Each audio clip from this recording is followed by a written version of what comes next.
Hi there, my name is Nuvindra Ganpat, and for my non-Western video essay summary, I chose to do chapter 4, Early Asian Art. When I was reading this chapter, I understood early Asian art to mostly be not about separate traditions, but a connected system that was shaped by different religions, trade routes, and varying political authorities. And when looking at the seven key artworks, you can see how ideas moved across the different regions of Asia, starting from the Indus Valley and ending in Japan. Starting off with the Indus civilization, one of the earliest urban cultures in South Asia, I chose to look at torso from the Harappa people. The sculpture is very striking in its smoothness, and it's very simple, but there's like a subtle naturalism to the sculpture because like there's no clothing or decoration to adorn it, and I feel like this focuses the attention entirely on the sculpture's form and its proportions. The figure is very intentional in its presence, even in its broken state. I would say that the figure's carefully modeled body suggests a much more early interest in representing uniform in a civilization, and I would say probably laid the foundation for later developments in Asian art, where the body becomes more central to represent religion or power and identity. I would say this big idea for early Asian art was that it begins with human representation and a emergent social structure. Moving forward into India's history, we can see religion becoming a much more central idea. And in Buddha and attendants from the Kushun period in Mathura, India, we see a much fully realized image of the Buddha, who is surrounded by figures that reinforce his spiritual importance, figures that stems from Hinduism, representing different deities and gods such as Vishnu. And unlike earlier symbolic representations of the Buddha, here he is now shown in a human form. He is calm, he is in the foreground of the sculpture, and he has a much more powerful presence. Uh, at the same time, during this period in Mathura, uh, Buddhism and Hinduism coexisted and influenced a lot of artistic production and formed the Matura style, which emphasized the body's presence with more rounded forms and direct engagement with the viewer. And we can see here that during this period, art became a vehicle for religious identity. Later on, Buddhism began to spread beyond India through means of the silk trading routes and water trading routes, and it reached Southeast Asia, where it takes on a much more monumental scale.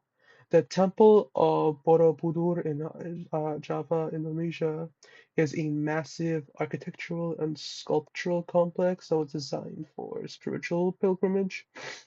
Its structure was meant to guide visitors through terraces that were filled with relief carvings and Buddha statues that they all try to symbolize the path towards enlightenment.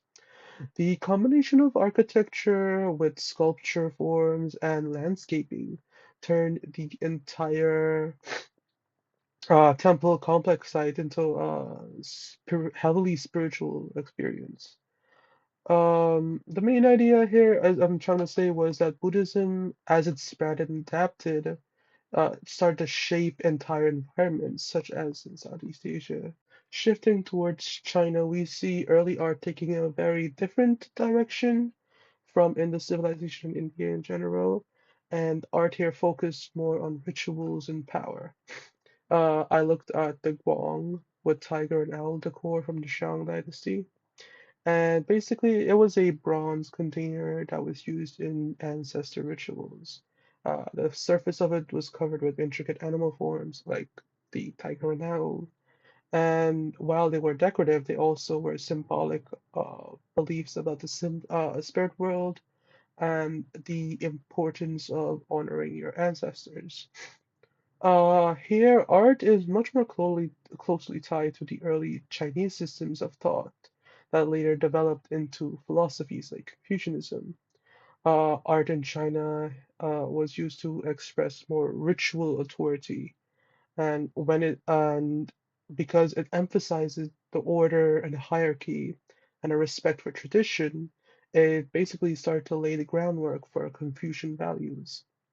By the Han Dynasty, Chinese art shifted once more away from the strict and hierarchical Confucian beliefs into more elaborate and cosmological ideas.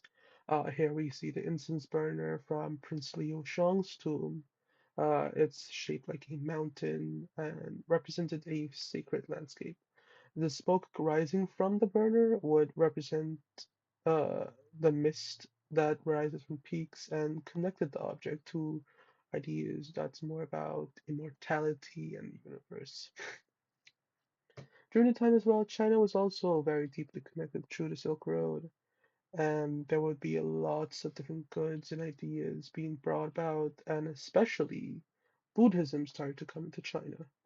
And we see that this is reflected in art as more spiritual beliefs began to become popular as global exchange happened as a result of the Silk Road. As Buddhism entered China more, we see that Chinese art began to transform.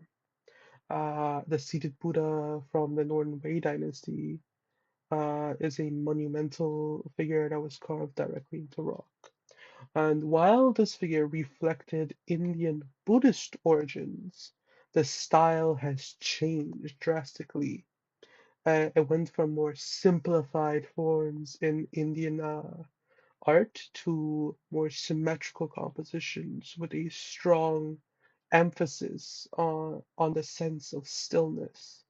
I would say this mainly pointed out how different foreign ideas that were coming to China as way through the Silk Roads were being adapted into Chinese visual language. This monument represents a clear fusion of Buddhism with existing Chinese traditions, including those of ancestor worship and previous Confucian social ideas. Finally, ending off in Japan, we see another different approach to early Asian art with a more greater emphasis on burial and ritual arts, such as the Haniwa figures, which are from the Kofun period in Japan. These were clay figures that were mostly placed on tombs and included different forms, such as the human figure or animals, and sometimes even regular objects. Unlike the previous works that have a focus on realism, the Haniwas were highly stylized and simplified. They usually marked sacred spaces and may have served as protective or symbolic roles. The Haniwas really emphasize how ideas about rituals and death spread across Asia, East Asia, most likely through the Silk Route, and very much more influenced by Chinese beliefs and spread towards places like Korea and Japan. But also showed how these ideas were then interpreted into unique local ways. Ending off my video essay, I would say that rather than just being isolated traditions, early Asian art was a story of movement of ideas and beliefs and styles traveling across an entire continent and being reshaped by each culture that they encountered.